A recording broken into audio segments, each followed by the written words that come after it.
Have you ever thought you were too old to start something new? What if your greatest joy in life was hiding behind something you've always said you didn't like to do?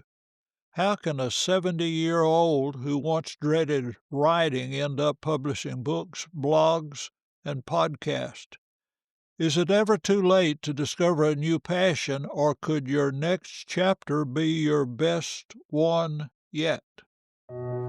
Welcome to Gleaning Mustard Seeds with Jerrie Barber. Mr. Barber is a preacher, a ventriloquist, a barefoot runner, and writes 2 blogs. When Jerrie communicates, he encourages people, try not to learn very much. Find a mustard seed. In the next few minutes, try not to learn very much. Look for something you can do to move a mountain, remove a stumbling block, or provide a stepping stone for yourself or someone else. And now, here's Jerrie with this week's mustard seed. I've had more fan mail from my podcast. These are messages I've received since my first anniversary podcast in July. I have omitted the names.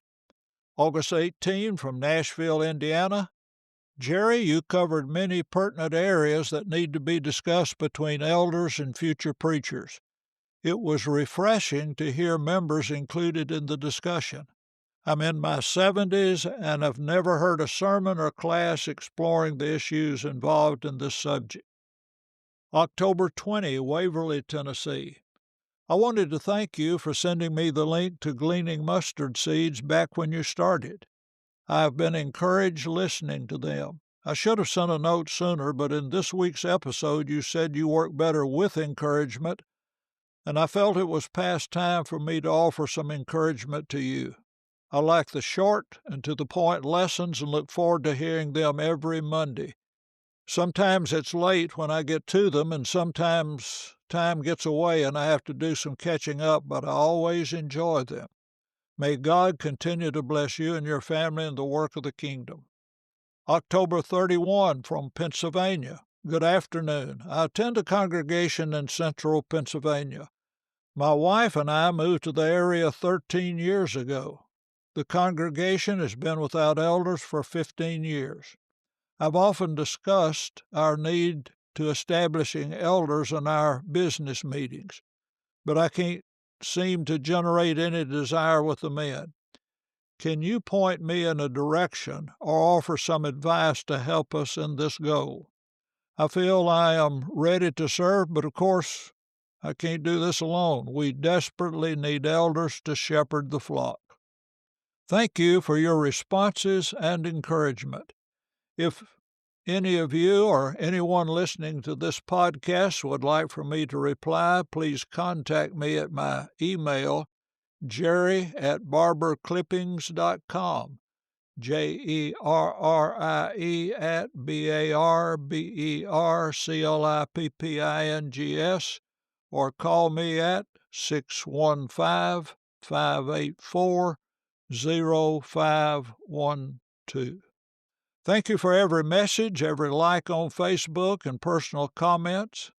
I plan to stay up to date and recognize those who send me a message on my podcast page. And now for our topic today. Can an old dog learn new tricks? I think they can. I never enjoyed writing until I was 70 years old.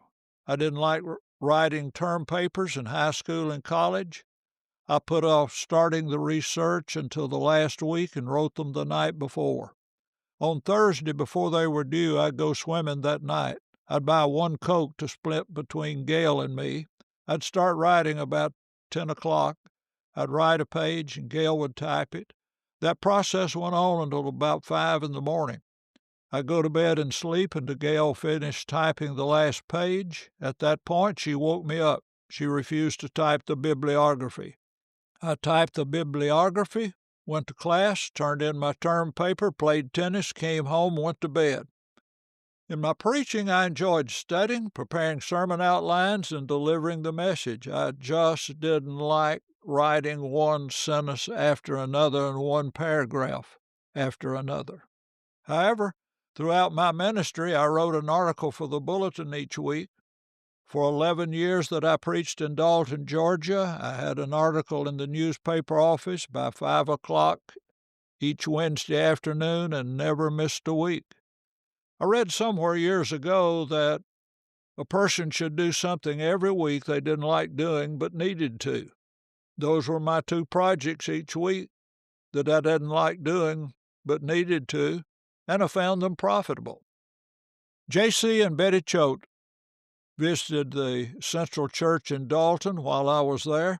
He asked me what I was writing. I told him I didn't like to write. He asked me about bulletin articles or newspaper articles. I described both of those. He asked me to send a copy of my newspaper articles. He printed the book, What Does the Bible Say?, in India in 1981. He did the second printing in the United States. Brother Choate printed Volume 2 with the same title with more articles in 1999.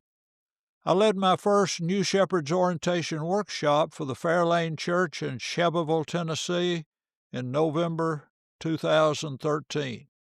I started a blog, New Shepherds Orientation and Seasoned Shepherds Revitalization, in January 2015 to promote and supplement that workshop. It was at that point I began to enjoy writing. Many people encouraged me, commented on different posts, and suggested topics to discuss. Gail and I started doing interim ministry in 2007. That was a new concept for our brethren. Many people told me I needed to write a book about interim ministry. I would reply to each person who suggested that, I don't have time to write a book. I discovered a book called How to Blog a Book by Nina Amir. What I learned from that book, I didn't think I had time to write a book, but I could write 500 words every 2 weeks. I outlined what I'd like to discuss in a book about interim ministry. I started the Between Preachers blog in January 2016. A book by that same title was published in January 2020.